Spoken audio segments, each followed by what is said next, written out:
এখানে একটা কাগজ রাখেন, আপনি কি বলা হয়েছে যে এরকম রাস্তার উপরে পার্কিং করার জন্য?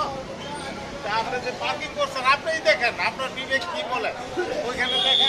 ওইখানে দেখেন কতগুলো গাড়ি আপনার জন্য আটকে গেছে। একটা গাড়ি এখানে পার্কিং করলে অন্য গাড়িগুলি যেতে পারে। আজকে আমরা শুধু ওই যে ইয়ে করলাম, আজকে এখনই মামলা করলে ৬,০০০ টাকা এখানে এরকম ভাবে যদি পার্কিং করে রাখেন আগামীকাল থেকে আমরা ব্যবস্থা গ্রহণ করবো। আপনার বাড়ি কোন জায়গায়? এখানে কোথায় আসছেন? ভালো কথা, আপনি একজন ড্রাইভার হিসাবে আপনার টাকায় দেখেন এখানে কি গাড়িটা পার্কিং করা ঠিক আছে? আমার পুলিশ সাহেব বারবার বলে গেছে, পুলিশ তো একজন ডিউটি করে, এখানে কি আপনি পার্কিং সরানোর জন্য আলাদা আমরা কিন্তু এখন আইন কিন্তু কঠিন, এখন চলে যাবে। 1 ঘন্টা ধরে গাড়িটা রাখছে স্যার, 1 ঘন্টার বেশি হয়েছে। চিন্তা করি 1 ঘন্টা ধরে আমি গাড়ি রাখেন। আমি এদিকে ডেকে পাই না।